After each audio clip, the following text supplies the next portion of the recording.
Bon, alors au cas où vous ne le saviez pas, c'est la canicule en ce moment, on annonce pratiquement 40 degrés un peu partout en France. Partout? Non, seule une région résiste encore et toujours à l'envahisseur. Comment ça, c'est pas la première fois que vous entendez cette blague? Du coup, qui dit été et chaleur dit également vacances, et il arrive donc le moment de prendre les routes. Et chaque année, à cette période, je me pose la même question, mais pourquoi, lorsqu'il fait chaud, on a cette espèce de flaque d'eau, de reflet de flaque d'eau, au niveau des routes? Bah ouais, parce que dans ma tête, c'est d'autant plus bizarre, pour moi, l'eau est en directe opposition avec la chaleur, donc j'ai jamais vraiment compris cet effet visuel, il faut qu'on m'explique.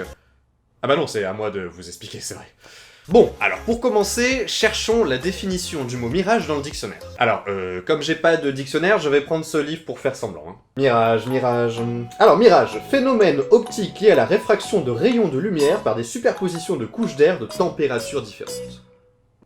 Et c'est donc la réfraction des rayons de lumière qui nous intéresse ici, et qui est en fait liée à ce qu'on appelle un indice de réfraction. L'air a donc un indice de réfraction qui va caractériser en fait le comportement de la lumière qui va traverser en fait cet air.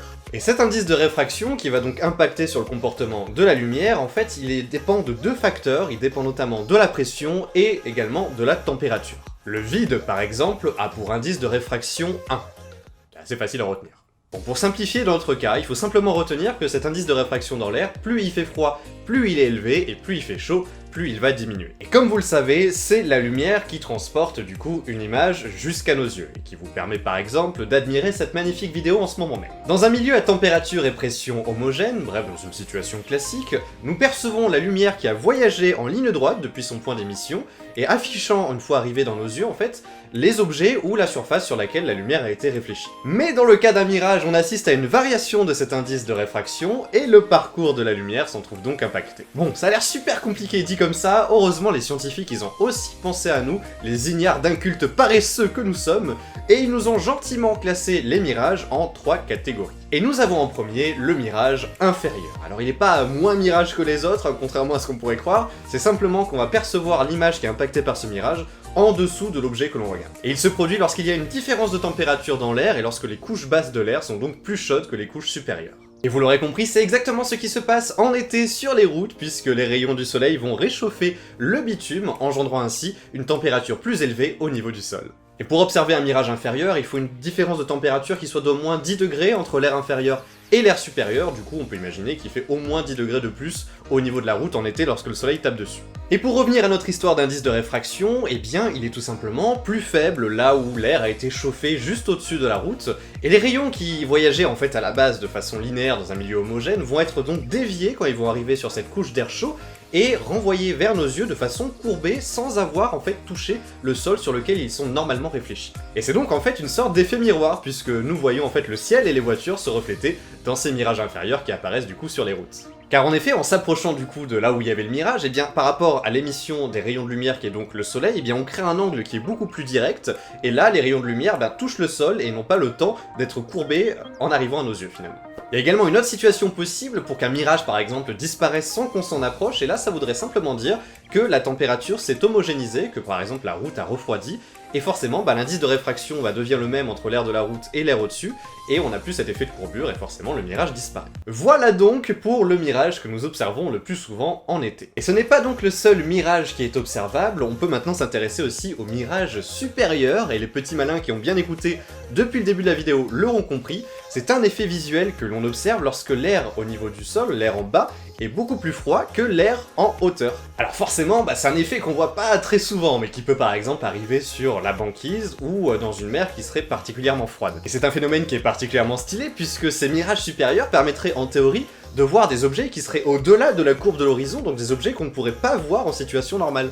Bon, voilà un petit schéma pour que vous puissiez mieux vous représenter ce phénomène, moi je trouve ça super cool, et apparemment justement, ces mirages supérieurs seraient à l'origine des légendes autour par exemple des bateaux fantômes, notamment le Hollandais volant, où on peut imaginer qu'il y avait des gens sur la mer qui justement voyaient des bateaux qui étaient au loin projetés par un mirage supérieur et qui n'étaient pas vraiment là au final, donc peut-être que ces bateaux disparaissaient, expliquant ainsi les légendes. Et pour terminer, nous avons une troisième forme de mirage extrêmement rare, la Fata Morgana. Et je vous arrête tout de suite, Fata Morgana, ce n'est pas le nom d'un sort dans Harry Potter, mais on reste dans le thème en fait, puisque ce nom est tiré de la fée Morgane de la légende du roi Arthur, qui auraient vécu sur la mystérieuse île d'Avalon. Et c'est en fait la combinaison des deux phénomènes de mirage que nous avons vus précédemment, permettant par exemple d'observer un rivage lointain, mais cette image du rivage va être déformée par une couche d'air chaud qui va ramener du coup les rayons et l'image de ce rivage au sol, et ça va donner un aperçu particulièrement irréel. Sur cet extrait, par exemple, a été filmé une Fata Morgana particulièrement impressionnante, alors c'est pas les pêcheurs qu'il faut regarder, c'est derrière,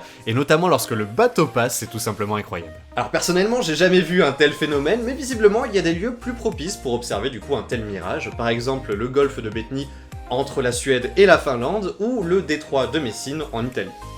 Ce qu'il faut donc garder en tête, c'est que tout est une question d'indice de réfraction de la lumière et le parcours de la lumière qui va s'en trouver impacté, et qui va donc provoquer ces mirages nous permettant d'assister à de magnifiques spectacles. Et d'ailleurs, lorsque vous voyez l'air onduler sous un effet de chaleur autour de flammes par exemple, ou d'une bouche d'aération qui va cracher un air chaud, eh bien c'est exactement le même effet en fait, c'est cette variation de la température qui va créer cet effet visuel de flou et de perturbation. Et lorsqu'on a donc cet effet de flaque d'eau sur le sol, c'est pour deux raisons. C'est déjà parce que ça va prendre la couleur du ciel, puisque ça renvoie du coup la lumière de là où elle provient, et également parce qu'elle va se comporter pratiquement de la même façon que lorsque la lumière est réfléchie sur de l'eau, c'est presque le même phénomène finalement. Et ça explique également ces mirages dans les déserts où on croit apercevoir des oasis au loin et qui sont en fait simplement des mirages inférieurs nous reflétant l'image du ciel. Voilà, j'espère que vous penserez à moi sur les routes cet été lorsque vous crèverez de chaud et que vous verrez des mirages un peu partout autour de vous. Si cette vidéo vous a plu, eh bien pensez à vous abonner et à activer les notifications, et puis ça me ferait également très plaisir que vous la partagiez autour de vous. Et on se retrouve la semaine prochaine pour un prochain Le Sachiez-vous. C'est vrai qu'aujourd'hui j'ai voulu partir sur un format un peu plus court, mais en lien du coup avec ce qu'on ressent en ce moment, à savoir les fortes chaleurs.